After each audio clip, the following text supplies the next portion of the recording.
Oi, gente. Oi, turma 61, tudo bom com vocês?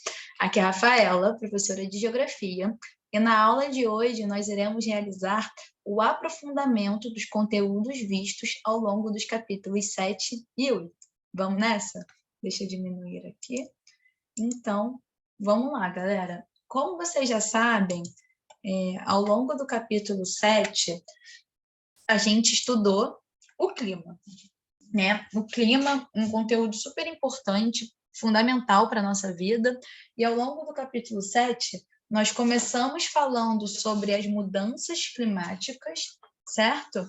Para a gente poder entender, né, falar sobre mudanças climáticas, a gente tem que definir o que é clima. Clima é o conjunto das características atmosféricas de um determinado local em um determinado período de tempo. Por exemplo, as características que se repetem de temperaturas, ventos, umidade, chuva.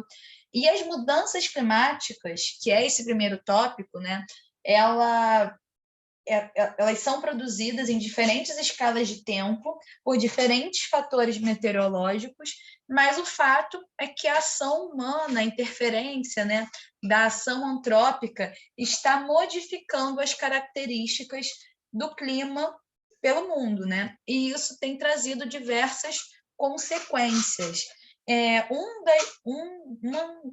Uma das mudanças climáticas que é mais discutida é a questão das temperaturas máximas e mínimas.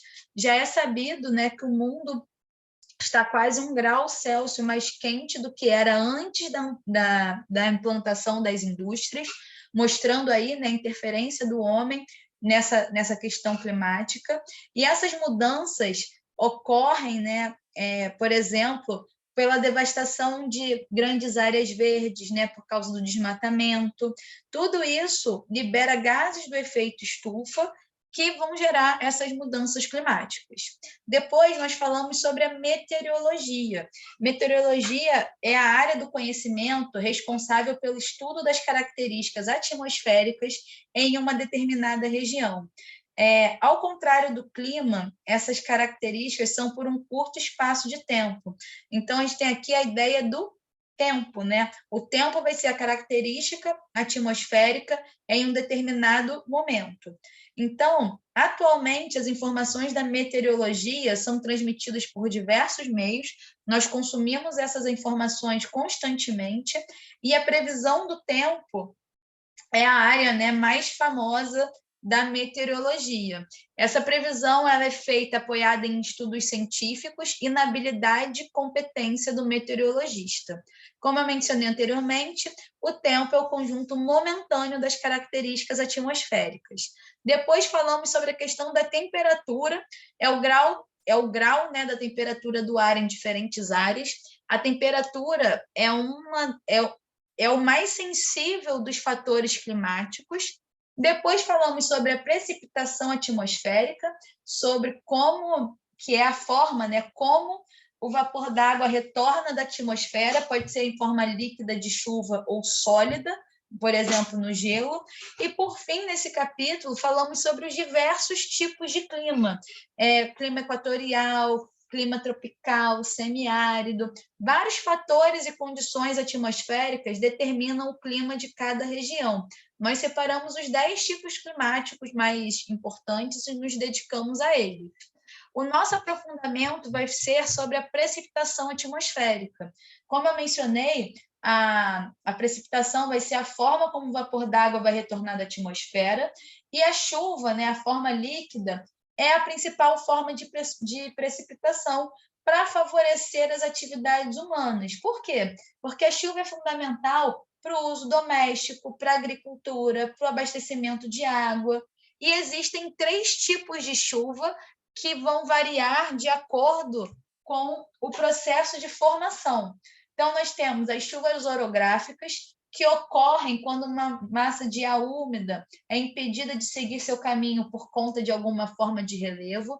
As chuvas orográficas são conhecidas como chuvas de relevo, né?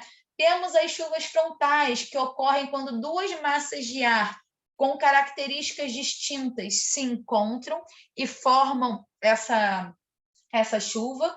E temos também as chuvas de convecção, que são conhecidas como chuva de verão.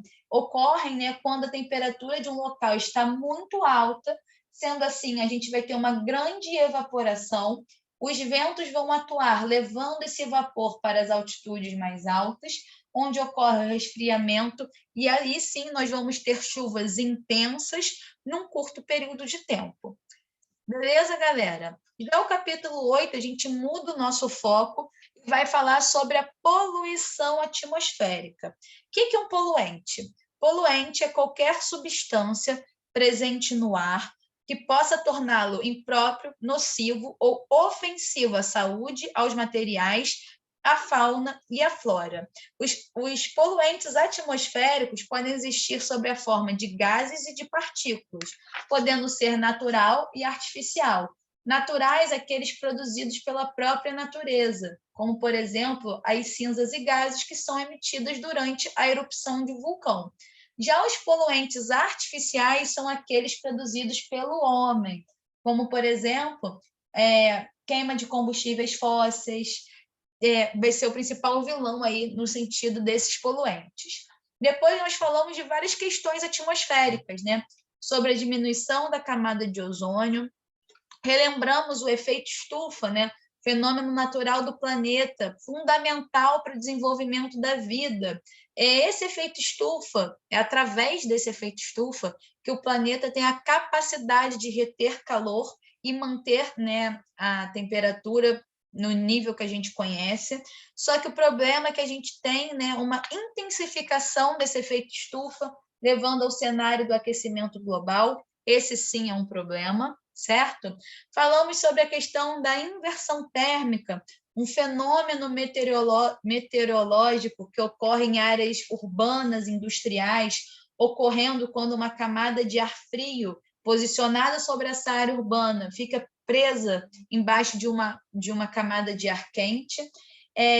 Só que isso vai gerar diversos problemas, porque a poluição dessa área urbana industrial vai ficar presa nessa camada de ar fria, pode gerar diversos problemas para os humanos, né? E falamos sobre a chuva ácida, que é um fenômeno atmosférico que é gerado por um desequilíbrio do pH das chuvas, né? As chuvas já têm um pH naturalmente ácido, porém, a chuva ácida é um problema de poluição ambiental. Por quê? Porque a queima de combustíveis fósseis, principalmente pelo petróleo, vai gerar gases que, ao entrar, né, em contato com a água, vai produzir reações químicas que vai, né, produzir essa chuva ácida. O nosso aprofundamento vai ser a questão da diminuição da camada de ozônio, dos buracos da camada de ozônio. A camada de ozônio ela serve como um filtro solar, como uma proteção contra os raios ultravioletas. Então, a camada de ozônio, né, vem diminuindo, vem sofrendo essa diminuição.